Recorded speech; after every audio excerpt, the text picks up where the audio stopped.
Hi, I'm Pooja Tabrawal. I'm a trauma-informed coach and I work with inner child and intergenerational traumas. Today I want to talk about what I used to do before I became a trauma-informed coach. And there's a specific reason why I want to share my experience with you all. So I was into the corporate world for a number of years before this new chapter started in my life. I worked in different roles in different industries. I worked with different companies, and I have had a wide range of experience of being in the corporate sector. I used to believe that it is easy or it is possible to separate your personal life from your professional life and just go and get your job done. However, if you are working in a salaried employment agreement where you go and you work for an organization and you get paid at the end of every month or whatsoever, you are working with a whole ecosystem. You have your managers, bosses, other colleagues, teammates, clients, and so on, depending on whatever your role is. And you're interacting with other humans and other emotions on a day to day basis for a number of hours on a daily basis, right? And that is, it's not possible for us to disengage who we are for that long a period. We don't even realize how subconsciously we bring everything together. And while we are interacting with other people, while we are making big career decisions or feeling a certain way at our work, the answer to all of those emotions, the root to all of those emotions is within our own story. So if I go to work and I am experiencing a certain situation that doesn't make me feel good, I can project it on my boss, I can project it on the workplace, but the reason I don't feel good is because of my own suppressed wounds and unhealed issues that I just don't look at. Now, if you are someone who finds it extremely difficult to say no to your manager or to your boss who wants you to work over the weekend or who gives you projects at 6 p.m. every day when it's time for you to go home, you might want to pause and ask, why am I feeling? Why can't I say no? Is it just because my boss will not understand?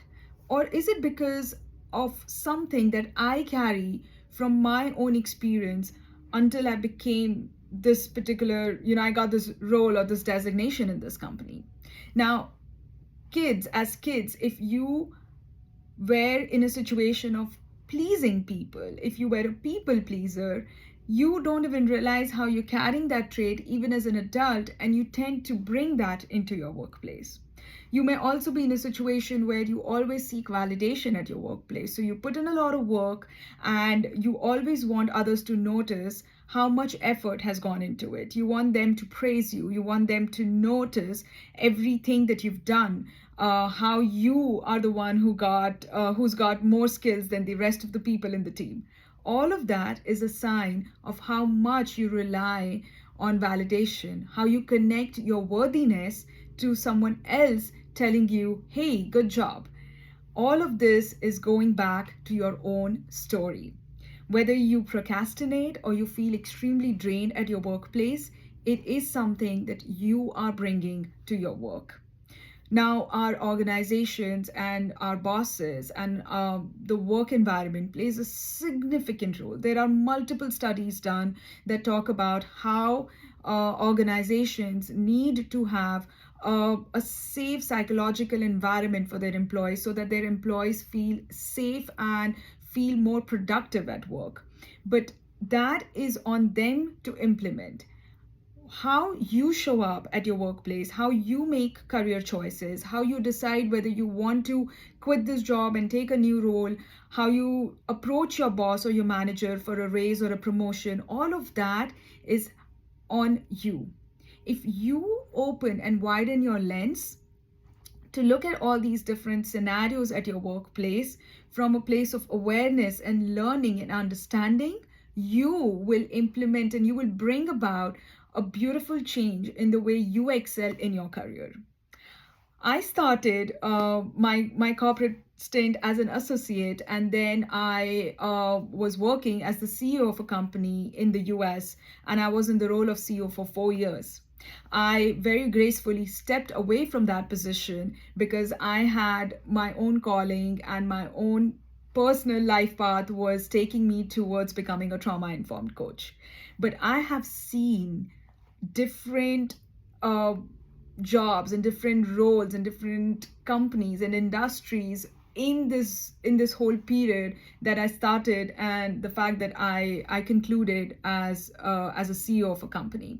I have given multiple interviews, I've taken multiple interviews, I've hired people, I've fired people, I have worked in bigger teams, I have worked on intense projects, I have done what it takes to really make it big in a corporate world.